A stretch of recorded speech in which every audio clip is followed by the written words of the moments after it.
Well, as the sign that I scraped in the back of the eyes on the car says, hello again and welcome, and I hope you all had a very, very Merry Christmas. I've been asked quite a lot over the last 12 months, and in particular by a friend of mine called Jerry, who is a woodchuckers and Facebook friend of mine, about whether I do a video on how to get a uniform cylinder, in other words with an equal diameter down the length of the cylinder, like for example if you're doing a rolling pin or something like that. And I thought about it and I thought, well, a quick video won't hurt, because obviously it becomes quite a natural thing to do for people who've got a bit more experience, but things like that can present problems, and they can be sanded out. You can make it a cylinder, a perfect cylinder by sanding, but it would be nice to be able to do it off the tool. So what I'll do is change the camera angle round and show you my way and the things to remember, in my opinion, to get as near a perfect cylinder as you can. Right, one of the most important things in my view is when you're doing any operation, whether it be with a spindle gouge, a skew chisel, whatever, is keep everything into your body nice and compact.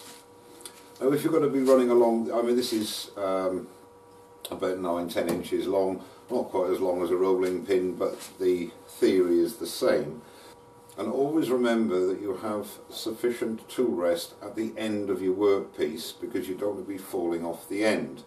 So obviously if it's a longer piece you have to move your tool rest along.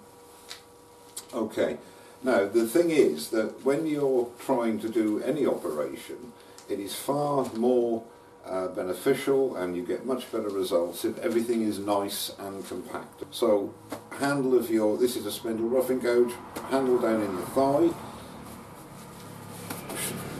elbows in, nice and compact. Get a nice balanced position.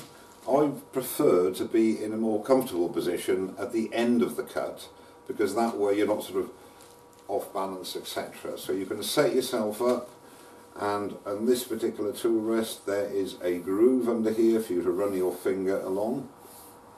So what we want to do is to maintain the same distance from the anchor point of the gouge to the wood all the way through the cut. Sounds easy.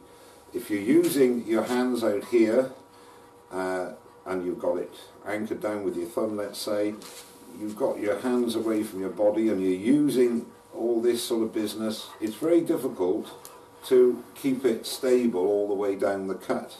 If you keep everything compact, get your balance right, you don't move your arms at all. Once you start the cut, you're moving your body. You're transferring the weight from your right foot, in this case, to your left foot, to the end of the cut.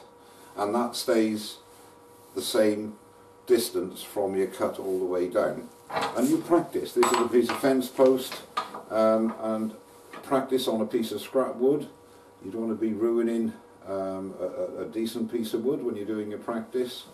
And make sure you have a sharp tool.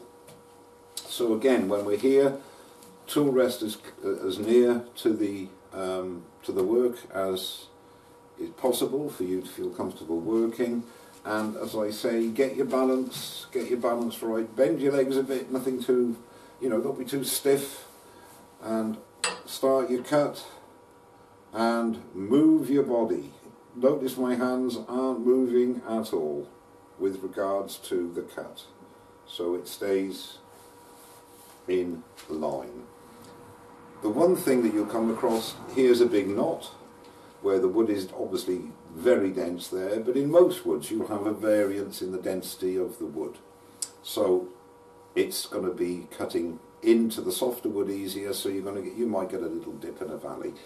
But if you practice and practice, you'll overcome that, because you're putting a slight bit of pressure onto the work. With the softer wood it's going to go in, so you're going to get that and you're going to go with it. If you can force yourself just to stay there, and then if it doesn't cut, keep going, and then it starts to cut again, you'll get a much more even cut through.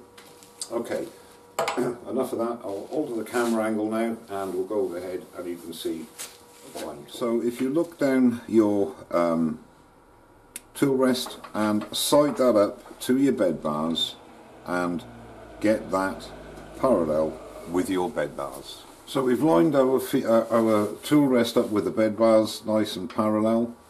Now providing, excuse my head, just double check, yep. Now providing we keep the tool at the same distance over the tool rest, cutting the wood all the way through the cut, then we should get a pretty good cylinder.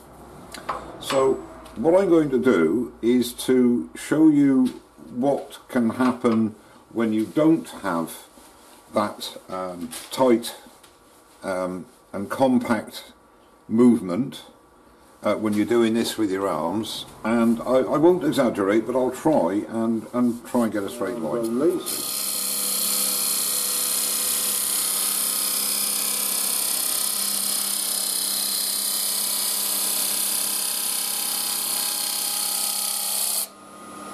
I find that very awkward, and I don't know if the camera will pick that up, but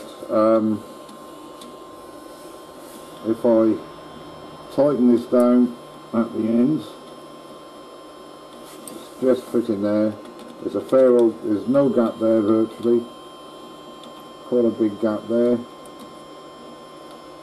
Actually, there's a big gap, look. Not as good, not as good. So what we'll do now is do the way that I normally do it. Tuck everything in and move your body. Rub the bevel, pick the cut.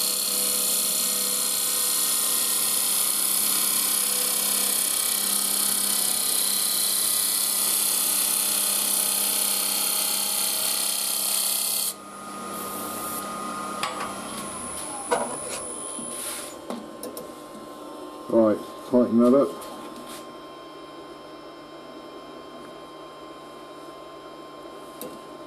Okay, it's just going over there now, all the way down here, and that's pretty good. I'm quite pleased with that. So the whole idea is to keep things stable all the way through the cut. Now, if you've got an extremely long piece, then you obviously have to do it in two sections if your tool rest isn't long enough. My advice is to get the one section done with your tool rest and then have an imaginary line, or even draw a pencil line, and then get the other one to that dimension, and then with sanding you get it perfect. That's all I can really say about it. As I say, the most important thing is use your body. Use your body and be nice and compact in the cut. Well, I hope that's answered some questions regarding doing that sort of a cut on a cylinder, and I hope that's answered your question, Jerry, as well. Well, I'd like to take this opportunity to wish you a very happy New Year's Eve, and I shall see you in 2017. So thank you very much indeed for watching. Don't forget to subscribe, and I'll see you very soon. Cheers now.